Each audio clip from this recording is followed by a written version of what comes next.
Hello नमस्कार दोस्तों, ये यूट्यूब पर मेरा पहला वीडियो है। मेरे चैनल का नाम है SKS स्टडी। इसको सब्सक्राइब कर लीजिएगा ताकि आसानी से वीडियो उपलब्ध हो सके। आज नंबर सिस्टम से शुरू करते हैं। नंबर सिस्टम को संख्या पत्ती हिंदी में कहा जाता है। प्राकृत संख्या नेचुरल नंबर। नेचुरल नंबर किसे कहते हैं? गिनती की सभी संख्याओं को प्राकृत संख्या कहते हैं, जैसे 1, 2, 3, 4, 5 से इन्फिनेटिव तक।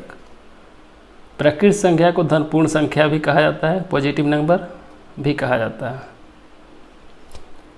पूर्ण संख्याएं होल नंबर। प्राकृत संख्याओं के समूह में शून्य को शामिल कर देने से प्राप्त संख्याओं के समूह को पूर्ण संख्या कहा जाता है। जैसे शून्य से स्टार्ट हो गया, 0, 1, 2, 3, 4 से इन्फिनेटिव तक पूर्ण संख्या कहलाती हैं। पूर्णांक संख्याएं इंटीग्रल्स नंबर। धनात्मक एवं ऋणात्मक चिन्हों के साथ पूर्ण संख्याओं के परिवार को पूर्णांक संख्या कहते हैं। जैसे ऋणात्मक से शुरू होकर धनात्मक तक जाता है, -3 हो गया, -2, -1 से 0, 1, 2, 3, इस समूह को पूर्णांक संख्या कहते हैं, इंटीग्रल्स नंबर कहते हैं। सम संख्या इवन नंबर। वे प्राकृत संख्या जो 2 से पूर्णतः विभाजित हो, जो 2 से पूर्णतः विभाजित हो उसे सम संख्या कहा जाता है, इवन नंबर कहा जाता है। जैसे 2 हो गया, 4 हो गया, 6 हो गया, 8, 10, 12, 24, 48, इस तरह से ये सभी सम संख्या हैं।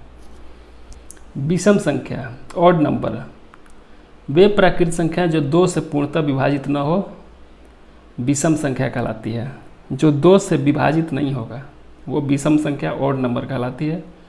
जैसे 1, 3, 5, 7, 9, 11, 13, 15, ये सभी विषम संख्या है। रूढ़ या अभाज्य संख्या किसे कहते हैं? रूढ़ या अभाज्य संख्या, जिसको इंग्लिश में प्राइम नंबर कहा जाता है, वे पूर्ण संख्याएं जिनके स्वयं एवं एक के अतिरिक्त और कोई भी गुणनखंड न हो अभाज्य संख्या कहलाती हैं। जैसे 2, 3, 5, 7, 11, 13, 17, ये सभी अभाज्य संख्या हैं। जो एक एवं स्वयं के अतिरिक्त कोई भी गुणनखंड न हो वो अभाज्य संख्या कहलाती है, प्राइम नंबर कहलाती है। ये क्वेश्चन बार बार सभी एग्जामों में पूछा जाता है कि सम अभाज्य संख्या कौन है? 2, जो प्रथम और आखिरी है, 2 ही एक सम अभाज्य संख्या है, बाकी सभी अभाज्य संख्या विषम है। भाज्य संख्या कंपोजिट नंबर। वे पूर्ण संख्या जिनका एक एवं स्वयं के अतिरिक्त और भी गुणनखंड हो। एक एवं स्वयं के अतिरिक्त और भी गुणनखंड होगा वो भाज्य संख्या कहलाएगा, कंपोजिट नंबर कहलाता है। जैसे 4 हो गया, 6 हो गया, 9 हो गया, 15 हो गया, जो स्वयं के अतिरिक्त किसी और से भी विभाज्य है, गुणनखंड है। परिमेय संख्या रेशनल नंबर।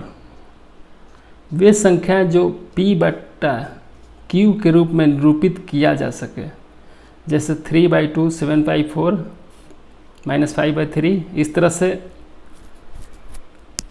निरूपित किया जा सके उसे परिमेय संख्या कहते हैं। ये परिमेय संख्या नहीं होगा क्योंकि ये कट जाएगा, बराबर 2 हो जाएगा।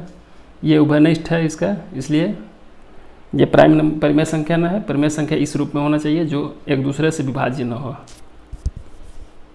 अपरिमेय संख्या इरेशनल नंबर। वे सभी संख्या जिसे P/Q के रूप में प्रकट नहीं किया जा सके अपरिमेय संख्या कहलाती है।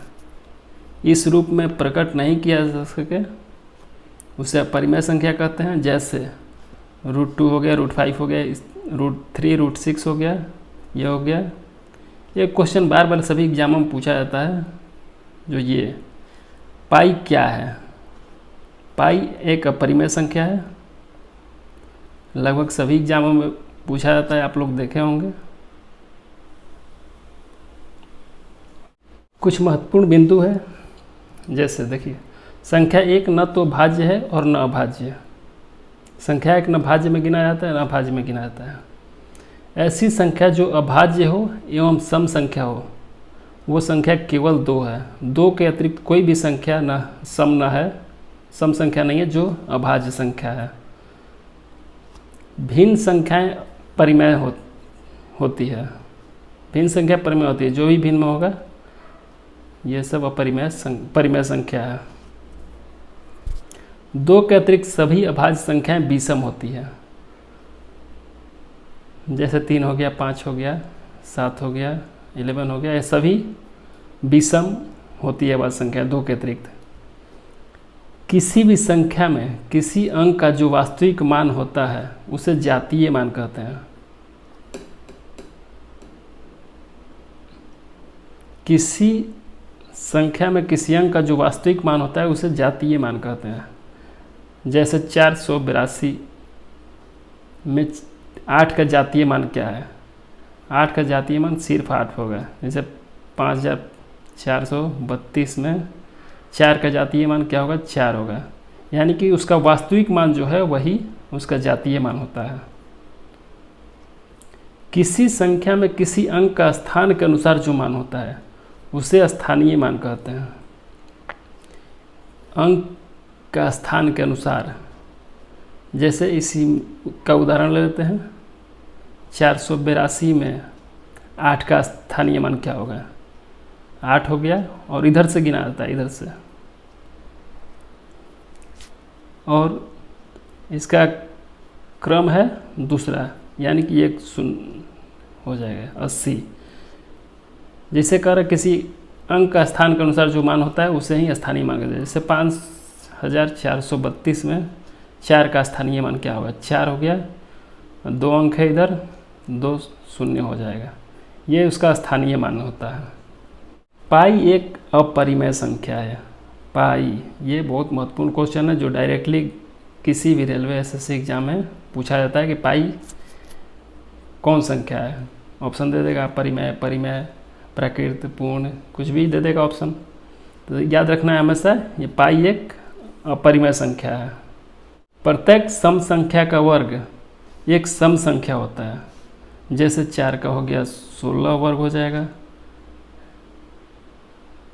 14 का हो जाएगा 196। यानी किसी भी सम संख्या का वर्ग आप कीजिएगा तो उसका इकाई अंक जो होगा, जो अंक आएगा वो सम संख्या ही होगा। तथा प्रत्येक विषम संख्या का वर्ग एक विषम संख्या ही होती है। जैसे 3 का स्क्वायर कीजिएगा तो 9 होगा, 13 का स्क्वायर कीजिएगा तो 169 होगा। इस तरह किसी भी विषम संख्या का वर्ग कीजिएगा एक विषम संख्या ही प्राप्त होगा। धन्यवाद दोस्तों। अगर वीडियो पसंद आया होगा तो लाइक कर दीजिएगा और इस चैनल को सब्सक्राइब कर लीजिएगा ताकि आगे भी आप लोग को आसानी से वीडियो उपलब्ध हो सके।